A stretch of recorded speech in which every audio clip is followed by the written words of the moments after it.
यत्रो बाटो हिँडेर आएको है। अझै यो बाटो त नर्मल हो, अझै कत्रो हिँड्नु छ। ड्याडी अनि मामा अनि उहाँहरू अरू त्यहाँ तल बस्नु भएको छ है। उनले भ्यायो भने यहाँ बस्नु भएको उहाँहरू चाहिँ हो है, बसिराख्नु भएको। म चाहिँ यहाँ माथि आइसकेँ धेरै। Hey guys, what's up, welcome back to my new blog. Hope you guys are fine. अनि म पनि एकदमै सन्चै छु, तर गाह्रो भइरहेछ। लास्टै खुट्टाले साथ दिइरहेको छ भनौँ होइन। अहिलेसम्म यत्रो बाटो हिँडियो, यो त कति हो, कति लगभग हामीले चाहिँ कति 13-14 किलोमिटर चाहिँ हिँड्यौँ होला है। अनि अब चाहिँ लगभग 9-10 किलोमिटर हिँड्यो भने चाहिँ केदारनाथ पुग्छौँ होला। अहिले चाहिँ हामी केदारनाथ जान लागेको हो खास। अनि केदारनाथ चाहिँ म, ड्याडी अनि मामा अनि 2 जना अरू एक्स्ट्रा हुनुहुन्छ यतैको लोकल जस्तै। अनि त्यति गरेर चाहिँ हामी 5 जना छौँ टोटल। हिँडेको गरिरहेको थियो अहिले चाहिँ, तर अहिले एकछिन चाहिँ बसिरहेछौँ। कहाँ चाहिँ यार मासला माथिबाट। ड्याडीहरू चाहिँ तल बाटोमा बस्नु भएको छ, अनि म चाहिँ अलि अगाडि आएको। यसरी आउनुपर्छ है यहाँ केदारनाथ। पैसा कमाउन आउने भने चाहिँ यत्तिको चाहिँ स्ट्रगल गर्नुपर्छ यहाँ, नत्र त यत्तिकै पैसा त आउँदैन नि त होइन। म त यत्तिकै डुल्न आएको हो। डुल्न भन्दा नि यहाँ होटेलको काम छ मामाको, यता माथि टेन्ट लगाउने। अनि त्यही भएर चाहिँ म चाहिँ यत्तिकै डुल्न लगाएको हो। अनि उहाँहरू चाहिँ काम गर्नुहुन्छ त्यहाँ, के टेन्ट लगाउने काम सघाउनुहुन्छ। अनि म चाहिँ घुम्छु त्यहाँ, यसो केदारनाथ दर्शन गर्छु होइन। अनि त्यही आज चाहिँ त्यतै बसे हुन्छ होला। अहिले चाहिँ लगभग बिहान रे दिउँसोको चाहिँ 2-2:30 बज्यो। आज चाहिँ त्यही बस्छौँ होला। यहाँ त गुराँस रहेछ। हेर्नु म तपाईँलाई गुराँस देखाउँछु है यहाँ। तर गुराँस त रहेछ कि, तर ओइली सया रहेछ कि। त्यो सकिन लाग्यो अब गुराँसको सिजन सायद। आउँदै आउनु भयो भने त म यहाँ वेट गरेको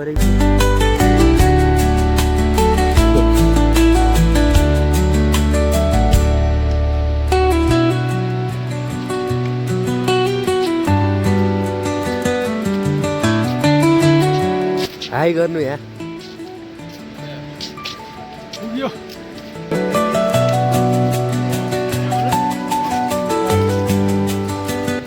हाई बोल्दो हाई।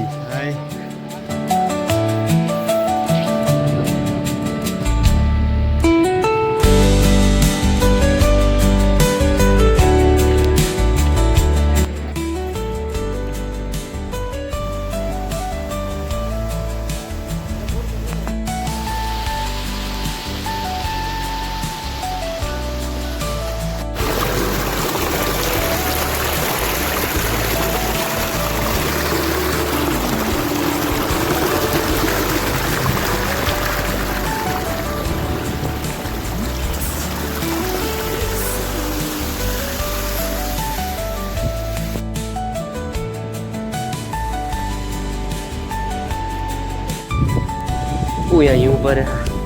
हिउँ जस्तो देखिन्न, तर यो हिउँ हो है।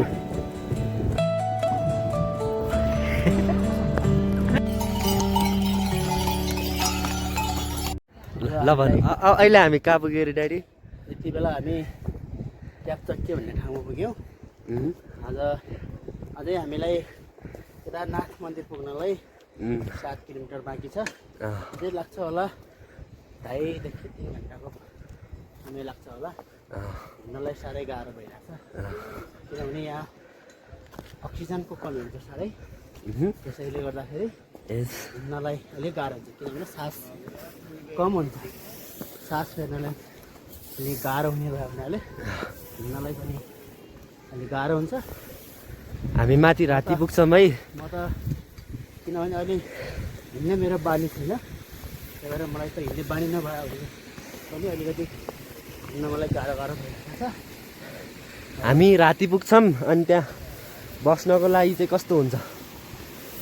अब त्यहाँ बस्नको लागि त्यहाँ पुगेपछि अब टेन्टमेन्टहरू पनि भेटायो भने हामीले त्यही अनुसार बस्नुपर्छ। फोन आयो उहाँको। हामी चाहिँ माथि टेन्टमा बस्छौँ है।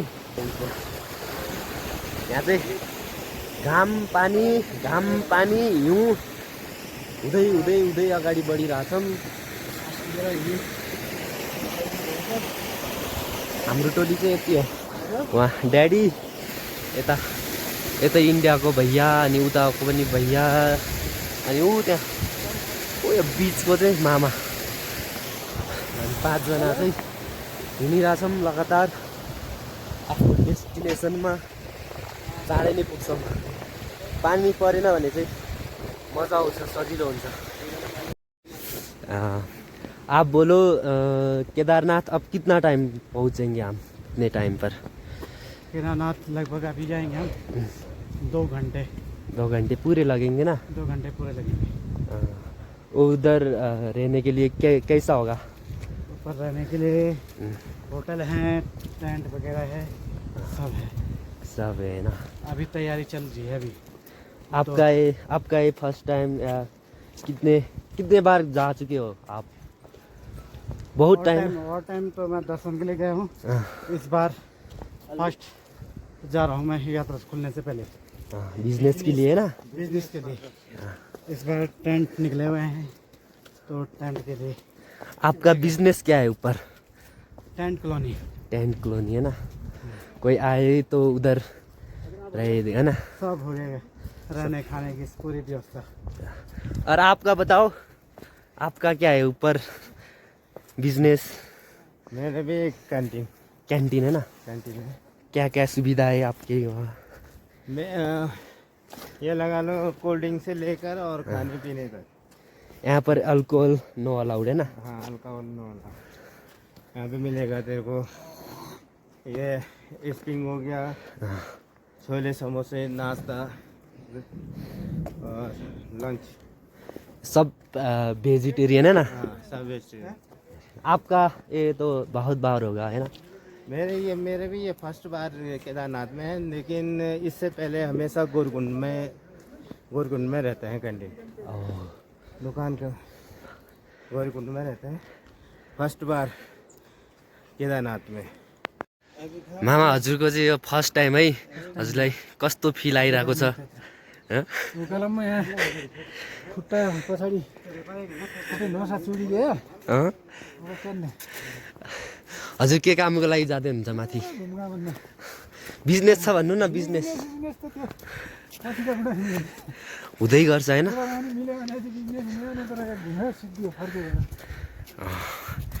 ठेगान छैन बिजनेसको। उयो देखिरहेको चाहिँ सबै हिउँ है, पुरै पहाड बनिरहेको छ हिउँको।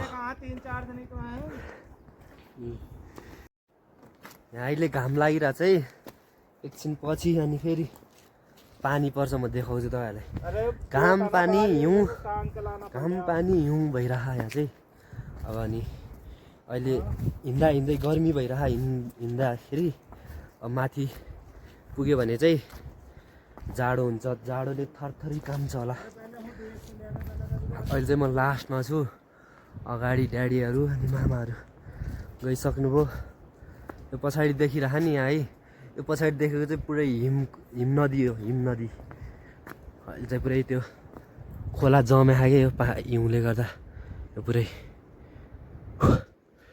हामी माथि जति चाँडो पुग्यो त्यति राम्रो हुन्छ, किनकि राति भयो भने त सकिँदैन नि त। ओए त्यहाँ माथि हेर्नु। अनि अहिले यति राम्रो देखिसक्यो, झन् माथि पुग्यो भने त झन् कस्तो देख्ला होइन। एक्साइटेड नि छ नि मनमा, डर पनि छ कतिको जाडो होला भनेर। जाडोको लागि सेफ्टी पनि छ यहाँ। यहाँ जताततै हिउँ देख्न थालिसक्यो अब। यहाँ त्यहाँ माथिदेखि यहाँ तलदेखि, यहाँ तल चाहिँ पानी बगिरहेछ। त्यहाँको पानी चाहिँ कति चिसो होला कि, यो बरफ यो हिउँ पक्लेर आएको पानी हो नि त। हिउँ तर अहिलेसम्म यत्रो हिउँ देखियो होइन तर छुन चाहिँ पाएको छैन किनकि यहाँ बाटो यता यहाँ छ अनि हिउँ त्यहाँ छ छुने कुरै छैन त्यही भएर हिउँ चाहिँ छुन पाइएको छैन